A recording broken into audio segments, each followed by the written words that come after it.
lan moo tënk réew yi seen loxo jotul seen ginnaaw ba mënuñu développer ci gan anam la ñu taxawale woon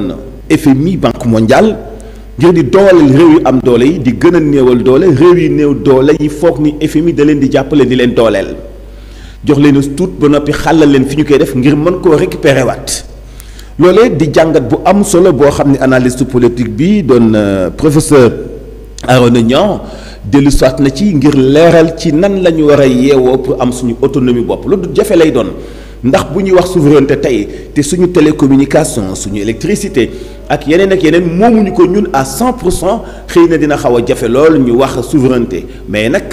mun na yaakaar lu toujours ak autorité yi ñu am ci ñu jox Sénégal dëgg-dëgg indépendance ci anam yu bëri wàllu koom-koom wàllu dundinu askan ak yeneen ci wàllu développement itam ñu teewlu njàngat bu am solo dañu ko invité woon ci Sénégal 7 moom Arona Niang ñu teewlu ko. dafay nekk lu nga xamante ni day dimbali le Sénégalais en quelque sorte parce que fi ñu toll nii pend li ñu war a arranger wala li ñu war a soxla jamono ji dëgg-dëgg mooy naka la ñuy lijjantee lekk geeg naan gi d'abord mooy les besoins primaires waaw lekk geeg naan geeg faju gi ak courant beeg ndox meeg luyaas bi yooyu noonu bunu ak voilà ku wax carburant wax électricité wax eau mais nag daf ci bari secteurs yi nga xamante ni penn ñun moomuñu ko donc même wàññi ba da nga koy waxaale da nga ciy waxtaan Senelec moomoo lépp Sococim moomoo lépp Orange moomoo ko ainsi de suite secteur télécommunication yooyu yëpp amoo ci benn sañ-sañ bu la war a mën a permettre nga toog sa bureau jël décision si saa si ni nii lay demee. mais lu tax FMI tamit mu sàkk si ñun loolu ci ay recommandations wala tamit bëgg naa nga leeral ko. waaw xam nga dafa am li ñuy wax les accords de Bretton Woods ñu ngi ko signé 1944 les ay économistes yu mag comme John Maynard Keynes ñoom ñoo pensé woon planification bi nga xamante ni ñoom da leen di renforcer FMI programme am renforcer wul économie des pays di faible économie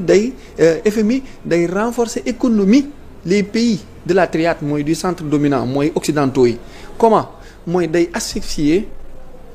les pays faibles di leen asperger di jël ñoom ci seen am-am ci benn nomenclature ak ci benn texte bu mu teg bu nga xamante ni yéen vous êtes obligé ngeen jaar ci schéma boobu maintenant ni ma doon expliquer fayin bi mooy moom day jël ci seen alal yéen brut moyennant mu ni man maa la garantie man maa leen garantie maa leen di jabal maay xool baar bi su yéegee ma jubbanti ko su wàccee ma taxawal ko léegi man maa leen di lebal lii léegi yow defal ma bilan nga rendre ma compte bilan boobu ngay def di ma rendre compte mu sukkandiku ci bilan bi xool li nga manqué ak lan nga war a mën a dolli ma dugalal la fond waaye fond boobu ma lay dugalal dama lay wax yow fi nga koy def ak fi nga ko dul def ba pare li ma lay lebal maa lay wax garantie bi ñaata la sooy fay bu ma la lebalee 1000 francs nga fay ma 1500 donc moom FMI boobu noonu moom amul benn leçon bu mu la war a mën a jox pour redresser yow sa économique mais malheureusement moom moo lay jox leçon moom moo lay lebal parce que ci moom nga sukkandiku pour mën a am alal gi nga war a mën a fayee ak bi nga war a mën a dundale say réew jeex na looloo fi nekk leneen amu fi donc kooku ku mel ni Ousmane Sonko du leen arrangé parce que moom day dox ci rupture day dox ci dindi benn dëkk bu nga xamante ni yàlla da cee wàccee alal gu bari comme ni ngay waxee ñi ko ñenn ñi di bañ a déggee ma répété waat ko encore pend le Sénégal est un scandale géologique am nañ lépp luy am minéré ak sous-sol ak ressources minières mi ngi fi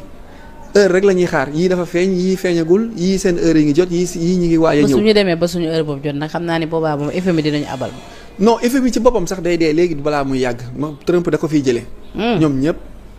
organisation yii ngay dégg yi nga xamante ni c'est des accords maçonniques ak les accords de Bretton Woods yi nga xamante ni pexeem nit ku weex ki nga xamante ni dara lu dul noot waa adduna bi ñoo ko fi teg. yëpp benn link la ñoo moom finance ñoo moom économie ñoo moom gestion bi ba pare di jéem a xeex ak religion bi moom mooy branche bi leen dese mais te ñoom ñetti pôle la dafa am pôle religieux bu nga xamante ni Vatican moo koy contrôler am pôle financier bu nga xamante ni Londres moo leex City de Londres moo koy contrôler am pôle politique bu nga xamante ni Washington moo koy contrôler loolu loolu mooy tax ma wax encore sénégalais ni leen Washington état la ci biir États-Unis ci biir province bi mu nekk ci biir état bi mu nekk Cité de Londres état la ci biir Londres Vatican état la ci biir Italie donc yooyu noonu c'est des organismes yu nga xamante ni ñooy contrôler lépp luy alal ak amu àdduna bi donc tous les pays du monde ci registre boobu noonu lañ leen dugal pour ñoom ñi mën a dox nooteel continuer di dox seen diggante ak ñoom pour que ñoom ñi mën a am benn puissance ak benn superpuissance ci kaw humanité